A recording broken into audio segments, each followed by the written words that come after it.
అరే రే మల్లారెడ్డి సార్కు ఎంత బాధ వచ్చే అధికారంలో ఉన్నప్పుడు ఆగకుండా రోడ్లు వేసుకున్నాడు, ఆగకుండా మొత్తం మీద చెరువులు కబ్జాలు ఎన్నో అయినాయి, ఎన్నో ఆరోపణలు కూడా వచ్చినాయి, మనందరం చూసినాము.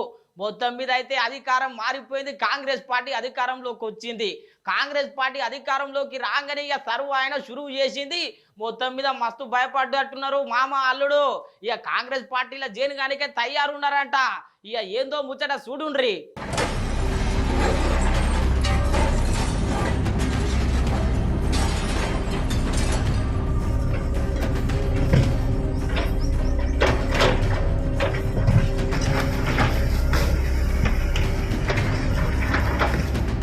పాపం మల్లారెడ్డి సారు అల్లుడు పరిస్థితి ఆగమాగమే ఉన్నదులో. బీఆర్ఎస్ పార్టీ ఓడిపోయినప్పటి సంది మొన్ననేమో రోడ్డును కూల్చిర్రు, ఇళ్ళనేమో కాలేజీలో ఒక బిల్డింగ్ని కూల్చిర్రు.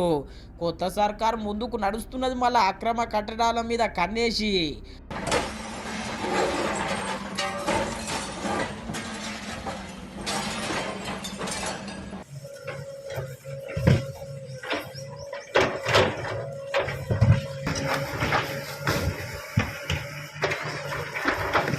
ఇక్కడ ఒకటి ముఖ్యంగా చెప్పాలనుకుంటే, ఇది కంప్లీట్ గా మా పట్టా భూమి.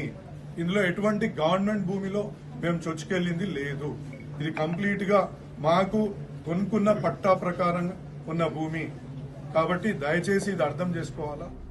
ఇంత రచ్చరచ్చ అవుతుంటే మల్లారెడ్డి సారు ఏమంటున్నాడో తెలుసా ఊళ్ళా? మేము కష్టపడే కట్టుకున్నాం కాలేజీలు అనబట్టే, ఇటు అధికారులేమో మొత్తం కబ్జా చేసిరు, ప్రభుత్వ భూమిని చెరువులు ఆక్రమించిర్రు, అందుకే మేము ఈరోజు కూరుస్తున్నాం అని చెప్పి అధికారులు అనబట్టే.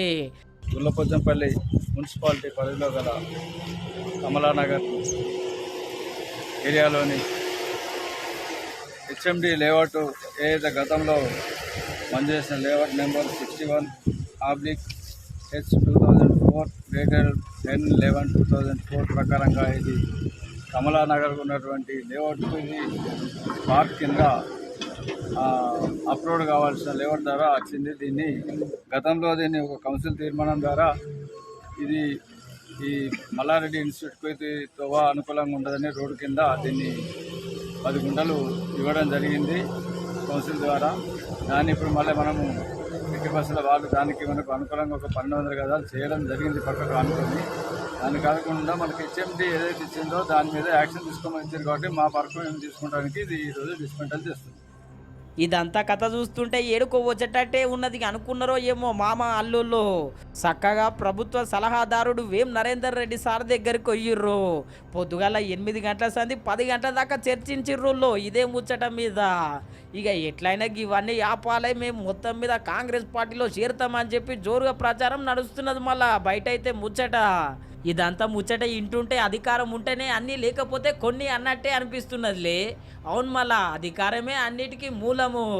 చూడాలి మరి మల్లారెడ్డి సారు మల్లారెడ్డి అల్లుడు ఇద్దరు వేరే పార్టీలో పోతారా, లేకపోతే బీఆర్ఎస్ పార్టీతోనే నడుస్తారా?